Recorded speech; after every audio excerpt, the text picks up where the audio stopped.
सुन लो अखिलेश यादव, आपने सब कुछ किया, आपके 10-10 उंगलियां घी में थी, मगर आजम पर इल्जाम लगा बकरी चोरी का और भैंस चोरी का। यह इल्जाम सिर्फ हम पर लगता है, यह 60 साल से हम पर इल्जाम लग रहा है, कभी आतंकवाद का, कभी फिरका परस्ती का, कभी पुलिस को मारने का, तो कभी किसी और इल्जाम का। अखिलेश यादव साहब, इल्जाम तो भारत के मुसलमानों के मुकद्दर का हिस्सा बन चुका है।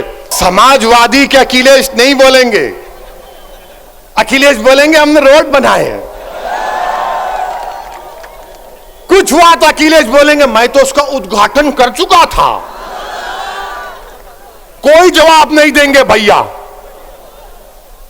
यकीनन अखिलेश ने उद्घाटन किया, तुमने मुजफ्फरनगर का किया और योगी की सरकार ने एनकाउंटर पर उसका खात्मा किया। तुमने किया था यह सब, तुमने जो कुछ शुरू किया उसको बीजेपी ने मुकम्मल किया। आज तो एबीपी के चैनल पर एक मशहूर जर्नलिस्ट है पंकज साहब ने अखिलेश से पूछा कि आप ओवैसी से समझौता क्यों नहीं कर लेते, तो अखिलेश ने जवाब दिया कि ओवैसी पर बहुत से इल्जाम लगते हैं। अखिलेश साहब, इल्जाम तो हम पर ही लगता है ना, आप पर तो कुछ नहीं लगता। रिवर फ्रंट आप बनाए, आप पर कोई इल्जाम नहीं। लखनऊ से कानपुर रोड आप बनाए, आप पर कोई इल्जाम नहीं। आपने सब कुछ किया, आपके 10-10 उंगलियां घी में थी, मगर आजम पर इल्जाम लगा बकरी चोरी का और भैंस चोरी का।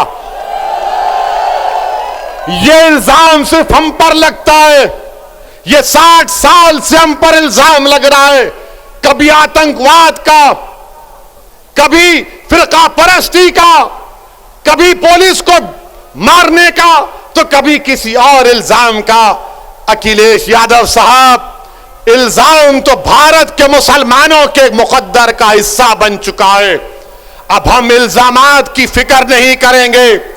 सुन लो अखिलेश यादव, मुझे तुमसे कोई सर्टिफिकेट की जरूरत नहीं है।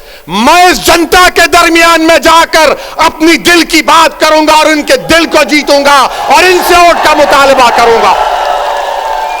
तुम क्या दोगे? तुम 11% यादव हो, हम 19% मुसलमान हैं। अगर तुम मुख्यमंत्री बने और जनाब मुलायम सिंह बने तो मुसलमानों के वोट की खैरात से बने। तुम याद रखो इस बात को।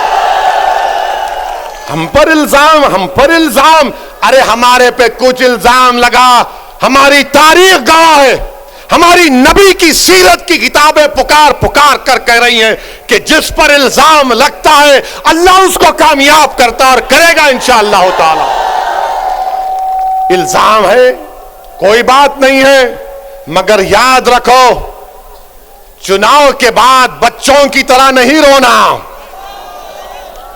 चुनाव के बाद बच्चों की तरह सिसक कर नहीं रोना।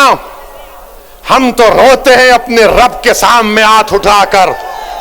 हम इन जालिमों के सामने अपनी बेबसी का इजहार नहीं करते, हम रब्बे कायनात के सामने अपनी बेबसी का इजहार करते हैं, क्योंकि वो गफूर रहीम है, वो सत्तार है, वो गफ्फार है, वो लतीफ है, और अल्लाह हमको कामयाब और कामरान करेगा।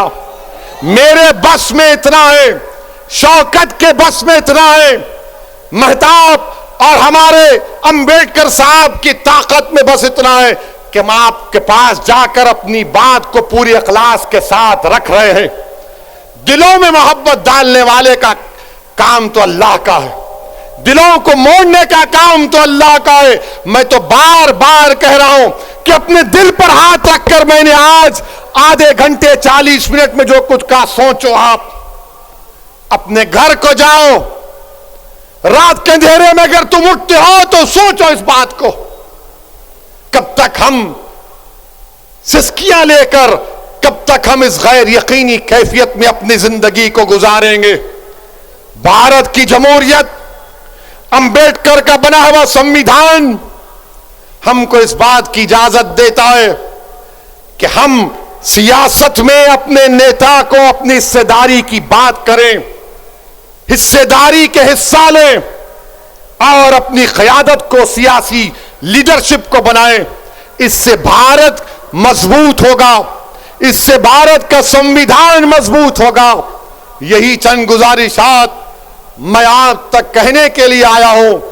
आपसे सिर्फ गुजारिश करूंगा कि अगर आप हमारा साथ दें, अल्लाह आपको सलामत रखे। अगर आप नहीं देना चाहते तो अल्लाह तब भी आपको सलामत रखे।